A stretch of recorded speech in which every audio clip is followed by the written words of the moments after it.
আজকে আমার কাছে আছে ভিভোর X100 Pro co-engineered with Zeiss।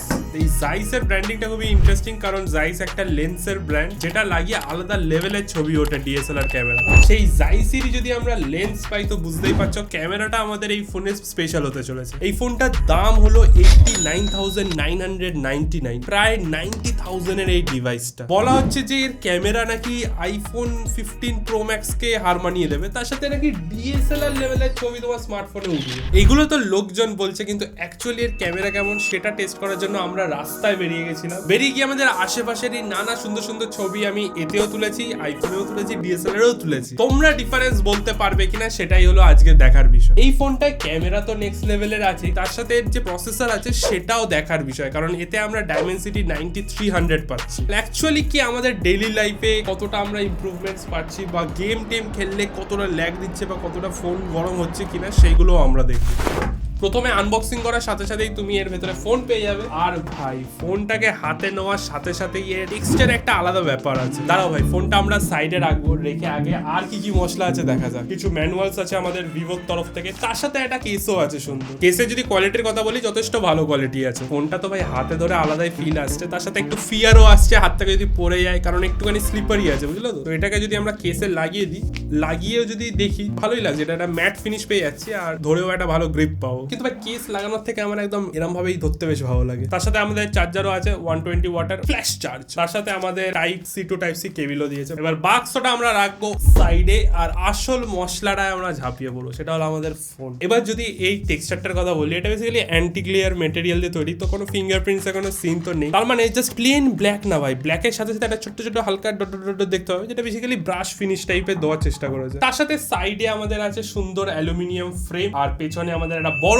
Camera module, যেটার ভেতরে এই Zeiss এর সব ম্যাজিক লুকিয়ে আছে। এবার যদি তুমি ক্যামেরা মডিউল আর তার পাশে যে বর্ডারটা দেখো, তাহলে বুঝতে পারবে এটা জাস্ট গোল না, এটা একটা এক্লিপসের শেপে আছে, মানে আমাদের সোলার এক্লিপস আছে সেই শেপেরই ক্যামেরা মডিউলটাকে করার চেষ্টা করেছে। এবার এই ডিজাইনটার পেছনে পার্টিকুলার একটা কারণও আছে, জাস্ট বানিয়ে দেয়নি। কারণটা হলো যে এর যে সূর্যের ছবি স্পেশালি সানসেট বা সানরাইজের সময় খুব সুন্দর আর ভালো উঠবে। তার সাথে এটা দিয়ে আমরা চাঁদে জুম করে ছবি তুলতে পারবো, প্লাস অ্যাস্ট্রো ফটোগ্রাফিও করা যায়। এবার যদি আকাশে মেঘ থাকে অ্যাস্ট্রো ফটোগ্রাফি কি করে হবে জানি না, বাট সূর্যের ছবি তো আমরা তুলতেই পারি। কিন্তু হ্যাঁ, একটা জিনিস বলে দিই যে মশলাটা বেশ ওয়েট আছে, ভালোই ওয়েট আছে, 225 গ্রাম এক্স্যাক্টলি। আর পেছনে যদি তুমি দেখো, এখানে তুমি একটা দুটো তিনটে চারটে পাচ্ছ, ঠিক আছে। ক্যামেরা তিনটে আছে, কিন্তু ক্যামেরা তিনটে আছে, আর একটা আছে তোমার যে অটো ফোকাসের জন্য একটা লেজার টাইপের আছে নিচে। ক্যামেরার বিষয়ে তো আমি তোমাকে ডিটেলসে বলবো, প্লাস বাইরে গিয়ে টেস্টিংও করা হবে। কিন্তু তার আগে আমরা ফোনটাকে চালু করে দেখি ডিসপ্লে কেমন আছে, তারপরে আমাদের প্রসেসর কেমন, এগুলো তো দেখতে হবে। অবভিয়াসলি এখন তো ফোন 5G তুমি পাবে, সিম স্লট আছে, ন্যানো সিম স্লট। এবার ভাই যদি ডিসপ্লের কথা বলি, 6.78 ইঞ্চের LTPO AMOLED full HD plus display, তার সাথে সাইডে একটু হালকা কার্ভ আছে। স্যামসাং প্রথমে শুরু করেছিল কার্ভ ডিসপ্লে, ছোটবেলা আমি দেখতাম, খুবই ইন্টারেস্টিং লাগতো আমার কার্ভ ডিসপ্লে। এবার যদি তুমি বেজেলের দিক থেকে দেখো, তাহলে খুবই থিন বেজেল পাবে, মানে স্ক্রিন টু বডি রেশিও তুমি পেয়ে যাবে মোটামুটি 89.9%, যেটা খুবই ভালো। আর অবভিয়াসলি এই প্রাইস পয়েন্টে ওরকমই হওয়া উচিত। যদি আমি এক নজরে ডিসপ্লেটার দিকে তাকাই না, তাহলে দেখেই বোঝা যাচ্ছে এটা 1.5K রেজলিউশন প্লাস 120 Hz এর ডিসপ্লেও আছে, তুমি হাত দিলেই বুঝতে পারবে। আর এখানে যদি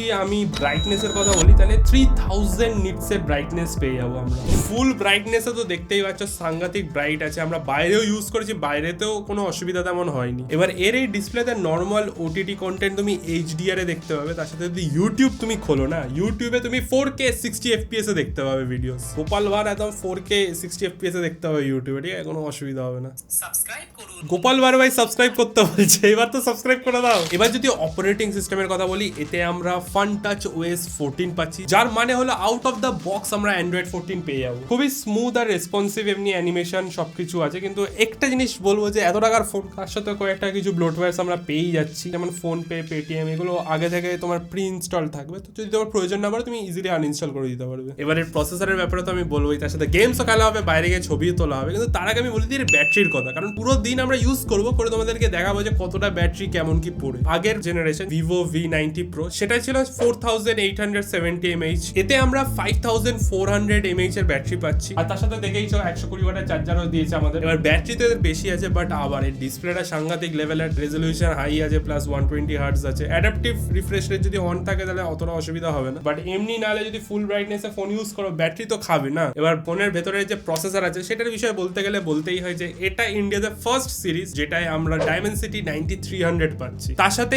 LPDDR5X র্যাম, আর আমাদের স্টোরেজে UFS 4.0। রিড স্পিড আমাদের আছে 4 Gbps, আর আমাদের রাইট স্পিড আছে 3.5 Gbps। খুবই ফাস্ট তুমি ফাইল কপি করতে পারবে। যদি ডাউনলোড করো কিছু, সেটাতেও একটু স্পিড বেশি পাবে। তার সাথে গেম টাইম যখন অন করবে না, তার যে লোডিং স্ক্রিন আছে সেখানে খুব মিনিমাম টাইম নেবে। এবার র্যাম এতে তুমি 16 GB অব্দি ভার্চুয়ালি এক্সপ্যান্ড করতে পারবে। বাট ভার্চুয়াল র্যামের আমার ঠিক পোষায় না, ভার্চুয়াল র্যামের কনসেপ্টটা। AnTuTu স্কোর 2 মিলিয়নের কাছে আছে, তো ঠিক আছে। চলো ভাই, অনেক র্যাম প্রসেসরের কথা হলো, এবার আমরা টকাটক গেমে ঢুকবো, ঢুকে দেখবো ভাই এর কেমন পারফরমেন্স। গাইস, এবার আমরা গেম তো খেলবো। গেম খেলার আগে আমি এতে একটা জিনিস অন করে নেবো, সেটা হলো আমরা সেটিংসে গিয়ে ডেভেলপার অপশনে যাবো, শো রিফ্রেশ রেট, এটা আমরা অন করে দিলাম জাস্ট দেখার জন্য যে গেম খেলার সময় কোনো ল্যাগ ট্যাগ হয় কিনা। তো এখন যদি তুমি দেখো, এখানে 1 দেখাবে, 1 আর 30 মধ্যে ফ্লাকচুয়েট করছে। এটার কারণ হলো যেহেতু অ্যাডাপটিভ রিফ্রেশ রেট অন আছে, তো জন্য জাস্ট কোনো যখন কাজ হচ্ছে না স্ক্রিনে, কোনো মুভমেন্ট নেই, সেই সময় 1 FPS হয়ে যায়। এবার যখনই আমরা এরকম করবো, দেখতে পাবে 120 হবে যখনই কোনো মুভমেন্ট থাকবে। এই জিনিসটার সাহায্যে আমরা অ্যাকচুয়াল যে গেম খেলার সময় ফ্রেম রেটস কি চলছে, আসল ফ্রেম রেট, সেটা আমরা জানতে পারবো। এতে আমরা গেম মোডও পাবো। গেম মোডে এখানে দেখতেই পাচ্ছ, এখানে নানা অপশনস আছে। একটা হলো ব্যাটারি সেভ মোড, একটা হলো ব্যালেন্স মোড, আর লাস্টে হলো বুস্ট মোড। তার সাথে CPU আর GPUর যে তোমার ইউজেজ, সেটাও দেখায়। এখানে রিজেক্ট কলস আছে, মানে অটোমেটিক কল রিজেক্ট হয়ে যাবে, নোটিফিকেশন ব্লক বলো বা ব্যাকগ্রাউন্ড কল, তার সাথে মোশন কন্ট্রোল মানে জাইরোর জন্য। তারপর আরো অপশন আছে যেমন গেম সুপার ভয়েস চেঞ্জার, মানে যারা বুঝলে তো মেয়েদের আওয়াজ করে গেম টেমে ট্রল করতে চাইলে সেটাও পারবে করতে। স্পোর্টস মোড সহ আরো নানা রকমের মোড টোড আছে, বাট আমরা অ্যাকচুয়াল গেম দেখি আগে কেমন লাগে খেলে। গ্রাফিক্সে আমরা এখানে স্মুথ একদম 90 FPS পেয়েছি, তার সাথে ক্লাসিক করা আছে। মেরেছি ভাই, এক ভাই সব লুকিয়ে আছে এখানে। মার মার মার, মরেছে ভাই, একটা মরেছে। হ্যাঁ, কোথায় পালাচ্ছিস ভাই? না ভাই, গেম প্লে স্মুথ আছে, মানে অ্যাকচুয়াল 120 FPS এর তুমি ফিল পাবে। উপরেও দেখতে পাচ্ছ 120 আর 60 মধ্যে ফ্লাকচুয়েট করছে। এই জিনিসটার পেছনের কারণ হলো একটা ফিচার, যেটা হলো গেম ফ্রেম ইন্টারপোলেশন, যেই কারণে তোমার যে নেটিভ FPS থাকবে গেমের, সেগুলোকে বুস্ট করে দেবে। ওরে বাপ রে বাপ, সব ভাই খাঁজে খাঁজে লুকিয়ে আছে। না ভাই, অ্যাকচুয়ালি খুব স্মুথ আছে। অনেকক্ষণ ধরেই খেললাম, ঠিক আছে, কিলবিল হয়েছে ভাই, হালকা ফুলকা কিলবিল হয়েছে, দেখে নাও। তার সাথে এই গেম মোড গুলো যদি তুমি একটু ট্রাই করি, দেখি এখন ব্যালেন্স মোডে আছে, বুস্ট মোড দেখি করে দিই, মোডে দেখি কিল বাড়বে। হ্যাঁ ভাই, বুস্ট মোডে কি মারছি ভাই, দুটো পরপর কিল। তার সাথে আমরা পাবজির নানা সেটিংসে আমরা খেলেছি গেম, মানে স্মুথ থেকে শুরু করে HD সেটিংস, একদম হাই গ্রাফিক্সেও আমরা গেম খেলেছি, কোনো অসুবিধা হয়নি। শুধু পাবজি না, তুমি যদি কল অফ ডিউটি খেলো, সেখানেও গুলিগালা যদি চালাও, কিল করো, কোনো অসুবিধা হবে না। আর কল অফ ডিউটির পরে যদি তুমি ফ্রি ফায়ারে চলে যাও, সেখানে তো পুরো আলাদাই মাখন চলবে। এতক্ষণ গেম টাইম খেললাম, ডিভাইস কিন্তু একদমই গরম হয়নি। হয়তো ভাই ওয়েদারের জন্য, এখন যা ওয়েদার, আমাদের নিজেদের শরীরই গরম থাকছে না, আর ফোন কি গরম হবে। কিন্তু হ্যাঁ, গেম খেলা মজা এসেছে। এবার ক্যামেরার যদি কথা বলি, ক্যামেরা টেস্ট করতে আমরা চলে গেছিলাম নর্থ কলকাতা সাইডে, যেখানে খুব সুন্দর সুন্দর অ্যাস্থেটিক ছবি উঠেছে। প্রথমত এতে আমরা 3টে ক্যামেরা পাচ্ছি, যার মধ্যে মেইন ক্যামেরা হলো 50 মেগাপিক্সেলের সোনির লেন্স। মেইন ক্যামেরা দিয়ে আমরা নানা ছবি তুলি। তার মধ্যে আমার ফেভারিট হলো দেশবন্ধু পার্কের উল্টোর দিকে ওয়ালগুলো যেগুলো ছিল, সেখানে খুব সুন্দর সুন্দর আর্ট করা ছিল, যেগুলো আমরা তুলি। তার সাথে এতে আমরা পেয়ে যাচ্ছি আর একটা 50 মেগাপিক্সেলের ultra wide camera. Ultra wide মানে হলো তোমার 15 mm এর তোমার লেন্স আছে, সেটা দিয়ে আমরা একটু ওয়াইড ছবি তুলতে পারি। যেমন কি পুরোনো বিল্ডিংটা, এই বিল্ডিংটা অনেক বড় ছিল, আমরা অনেক কাছ থেকে তুলেছি, যেই কারণে আমাদের হোয়াইট ক্যামেরা করার পরে পুরো বিল্ডিংটা আমরা মোটামুটি কভার করতে পারি। তারপরে আমাদের যে থার্ড ক্যামেরাটা আছে, সেটাও আমাদের 50 মেগাপিক্সেলের পেরিস্কোপিক টেলিফোটো লেন্স। এতে আমরা 4.3x এর অপটিক্যাল জুম পাচ্ছি। জুম দু রকমের হয়, একটা হলো ডিজিটাল, যেটা হলো তোমার ছবির মধ্যে জুম ইন করবে, তাই সেই কারণে ছবির কোয়ালিটিটা একটু খারাপ হয়ে যায়। আর সেকেন্ড টাইপ হলো অপটিক্যাল জুম, যেখানে লেন্সটা অ্যাকচুয়াল মুভ করবে, অপটিক্যালি জুম হবে, যেই কারণে পিকচার কোয়ালিটিটা ডিগ্রেড করে না। এবার আমরা এই ফোনের যে জুম আছে, কতটা বেশি জুম হয় সেটা টেস্ট করব। সেটা টেস্ট করার জন্য আমরা সামনে দেখতে পাচ্ছি একটা ডগি শুয়ে আছে, সেই ডগিকেই আমরা জুম করব। ডগিরাই আরামসে রোদ্দুরের নিচে ঘুমাচ্ছে। এটা হলো 15 mm 0.6x এ, সে অনেক দূরে আছে ডগি। তারপর আমরা 1x এ দেখলাম, এটা বেসিক্যালি 23 mm লেন্স। এটায় ডগিকে হালকা একটু দেখা যাচ্ছে। নেক্সট আমরা 2x যাব, 2x এ অনেকটা হয়ে যাচ্ছে, একটা বাচ্চা ছেলে চলে গেল সামনে দিয়ে। এবার আস্তে আস্তে আসল জুম স্টার্ট হবে, সেটা হলো আমাদের 4.3x, সেটা হলো 100 mm উঠে গেল। নেক্সট আমরা চলে যাব ডাইরেক্ট 10x জুমে। 10x তো ক্লিয়ারলি দেখা যাচ্ছে ডগি ভাই মস্তিতে ঘুমাচ্ছে। 10 থেকে চলে যাবো এবার আমরা ডাইরেক্ট 50x জুমে।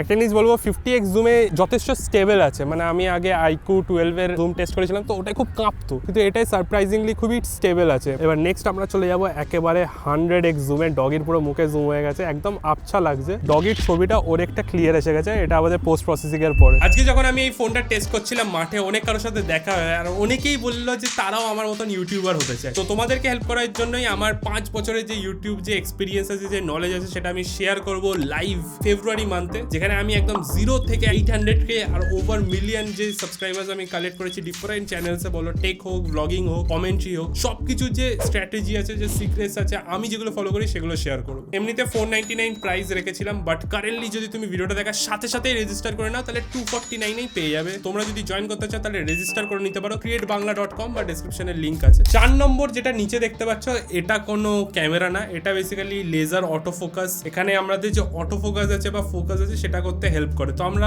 ভিডিও তো তুলেছি, তার সাথে অনেক পোর্ট্রেট ছবিও তুলেছি, যেখানে আমাদের যে ডিটেলস গুলো আছে সেগুলো তোমরা দেখতেই পাচ্ছ। খুবই ভালো করে আমাকে ফোকাসে নিয়ে নিয়েছে আর ব্যাকগ্রাউন্ডটা পুরো ব্লার দিয়েছে। এবার এই পোর্ট্রেট মোডও আমরা দুভাবে টেস্ট করেছি, ডাইরেক্ট ডিএসএলআর ক্যামেরা ভার্সেস আমাদের ভিভো। এই দুটো ছবির মধ্যে আমাকে জানিও কোনটা বেশি ভালো লাগছে তোমাদের। পার্সোনালি ডিএসএলআর ক্যামেরা বা ডিএসএলআর ক্যামেরা এখানে কোনো কম্পিটিশন নেই, বাট অনেকটা ক্লোজ গেছে ডিএসএলআর ক্যামেরা। এবার পোর্ট্রেট মোডের মধ্যেও আমার সব থেকে বেস্ট রেজাল্ট পেয়েছি যখন আমি 100mm এর লেন্সে তুলেছি। সেই সময় যে পোর্ট্রেট মোডের যে কোয়ালিটি গুলো আসলে না, পেছনের ব্যাকগ্রাউন্ড ব্লার বলো বা সামনের যে সাবজেক্ট আছে তার উপরে ফোকাস বলো, নেক্সট লেভেল। মানে অ্যাকচুয়াল একটু হলেও মনে হচ্ছিল না হ্যাঁ ভাই ডিএসএলআর এর তোলা কিন্তু ছবিটা। এখানে আমার তো কিছু পোর্ট্রেটস আছেই, তার সাথে কিছু ভাইদের সাথে দেখা হয়ে গেছিল, তাদেরও আমি বলেছি যে তোরা দাঁড়া, তোদের সুন্দর সুন্দর ছবি তুলে দিচ্ছি। তাদের বেশ ভালোই লেগেছে, তাদের ছবিগুলো ঠিকঠাক লাগছে। হ্যাঁ ভালো লাগে, ভালো লাগছে।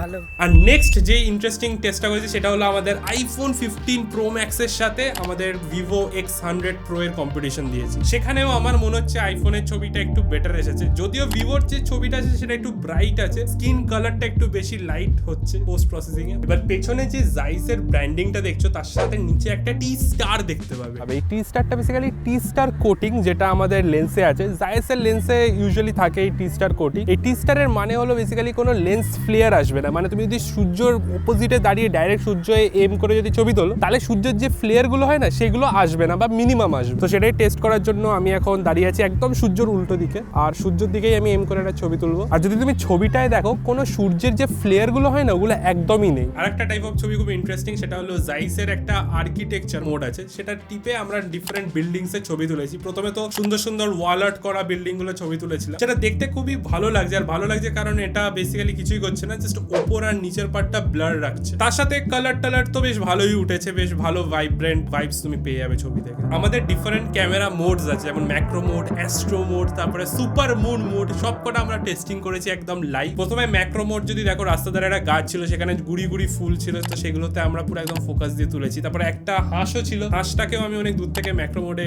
তোলার চেষ্টা করছিলাম, বাট হয়নি। সব থেকে বেস্ট রেজাল্ট সবাইকে হার মানিয়ে দেবে সেটা হলো এর নাইট মোড। ভাই কি সাংঘাতিক ছবি। প্রথমে তো আমরা এমনি পার্কে বসে ছবি তুলেছি, সেখানে তুমি দুটো মোড সাইড বাই সাইড দেখতে পাবে, একটা নর্মাল মোড আর একটা হলো আমাদের নাইট মোডে। নর্মাল মোডের যে ছবির কোয়ালিটি সেটাও লো লাইটে বেশ ভালোই উঠেছে, প্লাস নাইট মোডে তো একদম আলাদা লেভেলেরই করে দিয়েছে। কিন্তু সব থেকে আশ্চর্য হলাম যখন আমরা ছাদে উঠেছিলাম, ছাদে অ্যাস্ট্রো মোড আর সুপার মুন মোড টেস্ট করার জন্য উঠেছিলাম। সেখানে আমরা নর্মাল ছবি তুলেছি, নর্মাল ছবি অতটাও ভালো না, ঠিকঠাক, মানে একদম পিচ ব্ল্যাক ছিল ওখানে। কিন্তু যখন আমরা নাইট মোডে দিলাম, ভাই রাত্রিটাকে পুরো ভোর বানিয়ে দিচ্ছে। জাস্ট দেখো তুমি, আলাদা লেভেলের ভাই পোস্ট প্রসেসিং হয়েছে, ভাই সাংঘাতিক। এরকম রেজাল্ট কেউ দিতে পারবে না, ডিএসএলআর ক্যামেরাকেও হার মানিয়ে দিয়েছে নাইট মোডে। এবার এর যখন আমরা সুপার মুন মোডে চাঁদের ছবি তুলছিলাম না, তখন খুব একটা ইন্টারেস্টিং জিনিস হয়। সেটা হলো প্রথমে যখন আমরা 1x বা যখন আমরা 2x বা 10x জুমে যখন তুলছিলাম, সেই সময় না টাইম লাগছিল মোটামুটি 5-10 সেকেন্ড টাইম নিয়ে, তারপরে শাটারটা হয়ে ছবিটা সেভ হচ্ছিল। কিন্তু যখনই আমি ওটাকে 50x একদম ফুল জুম করে দিয়েছিলাম, তখন এর ক্লিক ক্লিক করে